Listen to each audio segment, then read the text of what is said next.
बच्चों, तो क्या हाल चाल। पिछले वीडियो में हमने नंबर सिस्टम का इंट्रोडक्शन देखा था और आज इस वीडियो में हम फर्स्ट एक्सरसाइज करने वाले हैं, एक्सरसाइज 1.1। हम फर्स्ट एक्सरसाइज के चारों क्वेश्चन करने वाले हैं, इसलिए फटाफट से कॉपी पेन लेकर बैठ जाओ क्योंकि सिर्फ देखने से मैथ्स के क्वेश्चन सॉल्व नहीं होते हैं। तो बिना टाइम वेस्ट किए चलो शुरू करते हैं। क्वेश्चन नंबर 1, हमेशा मैथ्स में सॉल्यूशन पर आने से पहले क्वेश्चन को बहुत अच्छे से रीड करना। फर्स्ट क्वेश्चन कह रहा है कि is zero a rational number, क्या जीरो एक रैशनल नंबर है? Can you write it in the form of p upon q? क्या आप इसको p अपॉन q की फॉर्म में लिख सकते हैं where p and q are integers and q is not equal to zero. Basically हमसे क्वेश्चन ये पूछ रहा है कि क्या हम जीरो को रैशनल नंबर बोल सकते हैं? क्या जीरो एक रैशनल नंबर है? देखो, इस पूरी यूनिट में ना एक चीज दिमाग में फिक्स कर लो कि जहां पर भी रैशनल नंबर आ रहा है, रैशनल नंबर का मतलब है p अपॉन q, उस नंबर को हमें p अपॉन q की फॉर्म में लिखना है। अब बात करते हैं जीरो की। क्या अपन जीरो को p अपॉन q की फॉर्म में लिख सकते हैं? क्या जीरो के नीचे कोई डिनोमिनेटर हो सकता है? बिल्कुल हो सकता है। जीरो के नीचे कोई भी डिजिट हो सकती है। अगर मैं जीरो के नीचे 1 लिखूं तो उसकी वैल्यू भी जीरो ही होती है। अगर मैं जीरो के नीचे 2 लिखूं तो उसकी वैल्यू भी जीरो ही होती है। जीरो को आप किसी भी डिजिट से डिवाइड करो वो हमेशा जीरो ही रहेगा, इसीलिए अपन जीरो को p अपॉन q की फॉर्म में लिख सकते हैं। तो अपन क्या लिखेंगे कि yes we can write zero in the form of p upon q। और जब हम जीरो को p अपॉन q की फॉर्म में लिख सकते हैं मतलब वो कौन सा नंबर है? Rational number. So zero is a rational number. बस सीधी सी बात है, जहां भी रैशनल नंबर वर्ड आए मतलब p अपॉन q, हमें सीधा देखना है कि क्या डिनोमिनेटर में कुछ हो सकता है। अगर हो सकता है तो वो रैशनल नंबर है और उसको हम p अपॉन q की फॉर्म में लिख सकते हैं। तो ये हमारा फर्स्ट क्वेश्चन। अब देखते हैं सेकंड क्वेश्चन।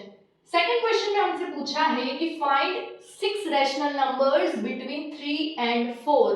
3 और 4 के बीच में हमको 6 रैशनल नंबर्स निकालने हैं। अगर आप जनरली देखो तो 3 और 4 के बीच में तो कोई डिजिट ही नहीं है भाई, 3 के बाद सीधा 4 आता है, तो हम 6 रैशनल नंबर्स कहां से लाएंगे? तो हमेशा ध्यान रखना किन्हीं भी दो कॉन्सेक्यूटिव नंबर्स के बीच में बहुत सारे नंबर्स होते हैं। वो डेसिमल में भी हो सकते हैं, वो फ्रैक्शंस में भी हो सकते हैं। फ्रैक्शंस मतलब रैशनल नंबर की फॉर्म में भी हो सकते हैं। तो अब हमको 3 और 4 के बीच में 6 रैशनल नंबर्स निकालने हैं।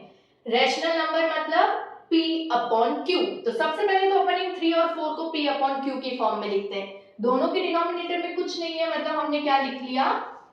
1। देखो मैंने दोनों को थोड़ा गैप में लिखा है क्योंकि हमें यहाँ के बीच के 6 नंबर चाहिए। अब हम क्या करेंगे, जितने भी नंबर हमसे पूछे हैं, कितने पूछे हैं? 6। बहुत ही इजी सा कॉन्सेप्ट बता रही हूँ।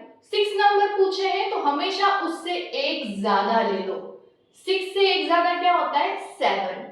तो उस 7 को हम दोनों फ्रैक्शन में न्यूमरेटर और डिनोमिनेटर में क्या करेंगे? मल्टीप्लाई करेंगे। इधर जब मैं 7 को दोनों जगह मल्टीप्लाई करूंगी तो ये क्या बनेगा? 21 अपॉन 7 और इधर 28 अपॉन 7। अब देखो दोनों के डिनोमिनेटर सेम है लेकिन न्यूमरेटर अलग अलग है, तो अब इनके बीच में जितनी भी डिजिट होंगी वो हमारे होंगे रैशनल नंबर। अब कैसे? 21 के बाद क्या आता है? 22, तो ये 22 upon 7, 23 upon 7, 24 upon 7, 25 upon 7, 26 upon 7 और 27 अपॉन 7। तो ये हमारे कितने हो गए रैशनल नंबर?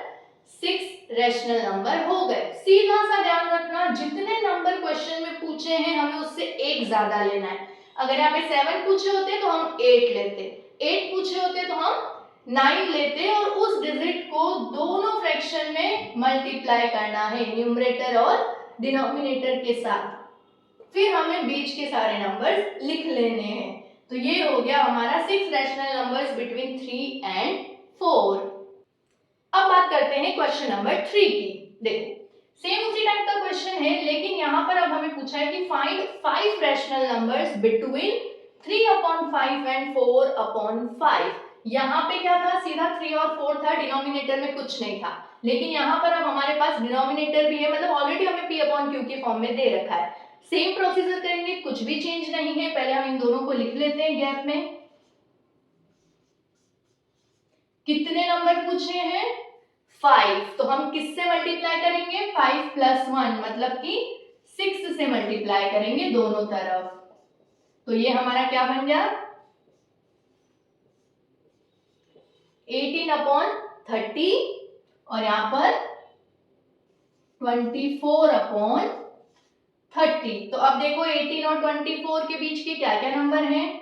तो 19/30, 20/30, 21/30, 22/30 और 23/30। तो ये हो गए हमारे कितने rational numbers? 5 rational numbers between 3/5 and 4/5। समझ में आया? यस। तो चलो बढ़ते हैं 4th क्वेश्चन की तरफ। सो यस, आपके लिए मेरे पास एक क्वेश्चन है। 1 और 2 के बीच में 7 रैशनल नंबर्स कौन कौन से होंगे ये मुझे कमेंट सेक्शन में जरूर बताना, तभी मुझे पता चलेगा कि आपको समझ भी आ रहा है या नहीं।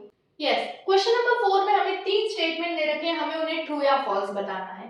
सबसे पहला statement, every natural number is a whole number. देखो नेचुरल नंबर कहां से स्टार्ट होते हैं? 1 से। और होल नंबर कहां से स्टार्ट होते हैं? 0 से। तो देखो ये पूरे हो गए हमारे होल नंबर्स और ये हो गए हमारे नेचुरल नंबर्स। तो क्या सारे नेचुरल नंबर होल नंबर में आ रहे हैं? यस। तो ये स्टेटमेंट हुआ हमारा true. True and yes that every natural number is a whole number.